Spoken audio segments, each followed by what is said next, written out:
nós podemos dar por pressuposto que a opinião das massas nessas duas manifestações era contra todo o esquema comunopetista que tomou conta do país, contra todo ele.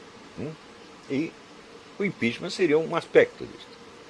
Logo em seguida, aparece uma segunda versão do impeachment.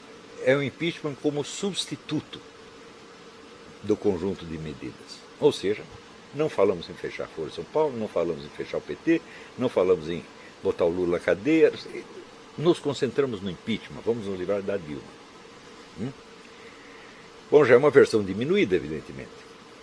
Tendo-se em conta que a eleição na qual a dona Dilma se elegeu foi feita pela Smartmatic, tendo só 23 pessoas tendo acesso à contagem de votos, então sendo, obviamente, uma eleição sem transparência, uma eleição 100% inválida sob qualquer aspecto que você examine. Então, aí você já tem um segundo divisor no sentido do impeachment. Para algumas pessoas, o impeachment é um primeiro passo para você invalidar tudo e eleger um novo governo. Para outras pessoas, o impeachment é exatamente o contrário. É uma maneira de se livrar de uma governante incômoda, inepta, tá certo? E não fazer nada mais. Então, o impeachment é para derrubar o sistema ou para consolidá-lo? Eu digo, bom, depende de quais são os agentes que estão em jogo. Não é isso?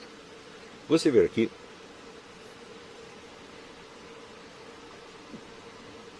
Quando surgiu a ideia de pedir impeachment, veio logo em seguida a ideia da tal da marcha para Brasília. Eu achei que era uma coisa incrível. Bom, em primeiro lugar, quando estourar, fazer um parênteses aqui. Quando estouraram as manifestações de rua, eu já achei que aquilo era uma espécie de ejaculação precoce. De cara. Falei, bom, nós vamos ter que de algum modo ajudar. Eu não posso recusar a minha ajuda a isso aí, tá certo? Mas, que é uma ejaculação precoce, é. Por quê? Não completamos a restauração da alta cultura. Portanto, não temos uma liderança cultural. Portanto, não temos uma liderança política. Ponto. É muito simples, né? Primeiro você cria uma elite cultural, essa elite cultural trabalha durante muito tempo, e daí aos poucos, com sorte, vão surgindo verdadeiros líderes políticos. Capazes, informados, certo? Capacitados para uma ação efetiva. Então, falando, não tem liderança, não tem nada, não tem nem mesmo liderança cultural ainda. Nós temos um projeto de liderança cultural que são vocês. Porque não há mais ninguém. Ninguém mais está tentando restaurar a alta cultura no Brasil. A não ser que seja o Renato Janine Ribeiro, né, e talvez aí as realizações. Esses são os grandes renovadores da cultura brasileira. Tá certo? Mas, na verdade, só tem vocês, não tem mais ninguém. E, evidentemente, tem uma série de cursos e blogs etc., que apareceram em torno deste curso e que tem um efeito multiplicador. Tá certo?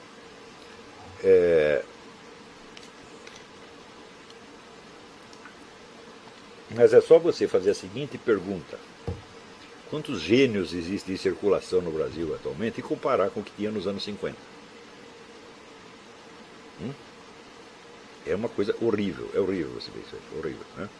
Então, sumiu tudo realmente, né? Então, não tendo a liderança, bom, pode ser um movimento caótico, mas não se pode prejulgar que um movimento caótico seja ineficaz. Não, porque ele estava crescendo muito. E eu mesmo recomendei aos candidatos a líderes que não liderassem nada, mas que simplesmente seguissem a massa.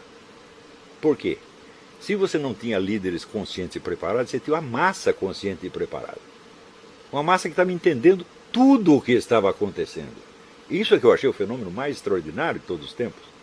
Você via qualquer Zé Mané da rua, entendia qual era a ligação, por exemplo, entre a roubalheira e o Foro de São Paulo, a roubalheira e o processo revolucionário, a roubalheira e o bolivarianismo. Todo mundo entendia isso. Estava claro para todo mundo. Embora a mídia jamais falasse dessas coisas. Nem na mídia, nem no parlamento se falava. É pior, ninguém nas Forças Armadas falava. Eu não vi um general sair para falar do Foro de São Paulo. No máximo falavam de corrupção, sem nem entrar em muitos detalhes. É corrupção genérica, como se fosse uma condenação geral à sociedade brasileira. É uma sociedade corrupta. Isso foi o máximo que os generais falaram, o máximo que os parlamentares falaram. Depois de levar muito chacoalhão, alguns senadores, os deputados começaram até a falar um pouquinho de Foro de São Paulo. Né? Mas é claro que se você tira o Foro de São Paulo da jogada, você não entende o que está acontecendo. Por quê? Uma roubalheira de tão larga escala não pode ser para enriquecer 2 ou 3 Zé Mané. Realmente não é possível. Tem uma coisa muito maior por trás disso. Pior ainda, existe um terceiro fator do qual ninguém fala, que é o suporte internacional mundial dado ao Foro de São Paulo e a esses governos corruptos. É ONU, é George Soros, é Rockefeller, é Obama. Né? Esse é um aspecto que nem eu mesmo analisei isso ainda direito. Né? Mas que, evidentemente, está presente e tem de ser levado em conta. Então, eu achei que aquilo era uma ejaculação precoce, mas não podia apostar que ia dar errado, nem que ia dar certo. Olha, então o que a gente faz? A gente ajuda, sem ter ilusão de onde a coisa vai, sem emitir diagnósticos deprimentes para não tirar o entusiasmo dos caras, mas também sem se entusiasmar muito. É isso. Quando a gente viu aquela massa de gente na rua e viu as pesquisas que davam assim, 93% da população contra o governo, e dos 7 restantes, 6 achando que o governo é apenas regular, estão reduzindo o apoio a 1%, falei, bom, o que nós temos na mão é uma revolução. Quer dizer, a massa não aceita mais as autoridades. O nível de desrespeito às autoridades chegou assim, ao supra-sumo naquele negócio dos estádios, o pessoal xingando a Dilma. É um fenômeno inédito na história do mundo, isso nunca aconteceu. Um governante pode ser vaiado. Xingado dessa maneira nunca aconteceu. E xingado por massa popular mesmo. Então, bom, nós estamos com a Revolução Brasileira na mão, quer dizer, o povo contra o estamento burocrático, como diria o Raimundo Fauro, né? E daí aparecem as mentes iluminadas e dizem, bom, nós vamos fazer uma marcha para Brasília para pedir o impeachment. Com isso você faz o quê? Você transfere o protagonismo da situação da massa para a classe política. Classe política que a massa rejeitava e achincalhava. Não deixava um político nem subir no palanque. Você, até o Bolsonaro foi rejeitado, até o Bolsonaro. Não, você é deputado? Não queremos. Eles não tinham nada pessoalmente contra o Bolsonaro, mas é o fato de ser deputado. Não queremos deputado, não queremos senador, não queremos governador, não queremos PSDB, não queremos político nenhum. Então, você está passando o protagonismo do movimento justamente àqueles que o movimento rejeitou. Evidentemente já era um tiro no pé. Segundo, você não reúne 2 milhões de pessoas na rua para dizer, espera aí que eu vou até Brasília e já volto. Você não faz isso. Isso aí também é um fato inédito na história do mundo. Quer dizer, os autonomeados líderes da manifestação, que não eram líderes de coisa nenhuma, ninguém jamais tinha ouvido falar deles, apareceram no palanque pela primeira vez ali. Se você perguntar como se disseminou a palavra de ordem da manifestação, se disseminou por internet, por 1001 canais que ninguém podia controlar. Não é isso?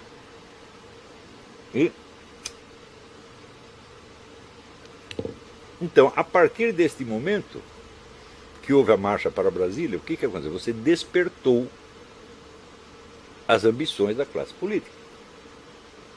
Bom, nós vamos pegar o protagonismo da situação, nós vamos resolvê-la e nós sairemos todos bem. A classe política em geral. Mas dentro da classe política havia um subsetor que são os tucanos. E vamos dizer, uma boa parcela da esquerda, PSOL, etc. Isso é bom, é a nossa chance. Então nós podemos criar uma nova versão do impeachment, onde nós reescrevemos a história do movimento e, em vez de vinculá-lo a uma revolta geral do povo contra PT e Foro de São Paulo, nós a reinserimos historicamente na tradição esquerdista das diretas já, do Fora Collor e assim por diante. Vejam os discursos do senhor Miguel Reale Júnior e do FHC nos últimos dias, que é exatamente isso. Eles estão criando uma modificação total do panorama histórico e inserindo esse movimento justamente na tradição que ele abominou.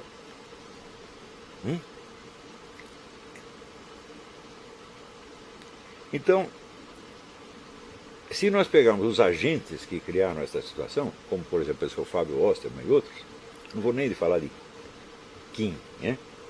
Esqueça isso é mosquito. Né? Eu no começo pedi para que não falassem mal do Kim, embora ele estivesse errado, defendi o rapaz, né? Mas assim, é caridade, eu estou fazendo apenas isso, né? E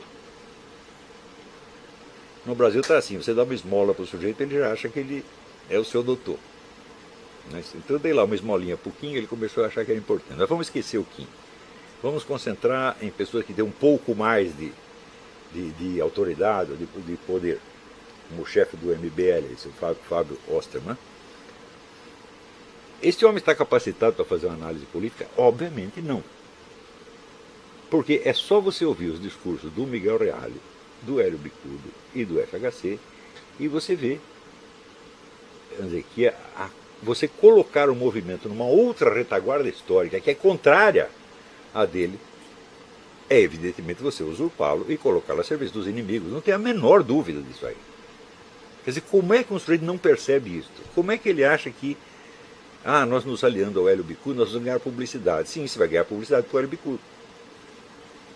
Ou você acha que amanhã ou depois, graças ao Hélio Bicudo, vai aparecer todo mundo na rua com cartaz Fábio Osterman tem razão? É?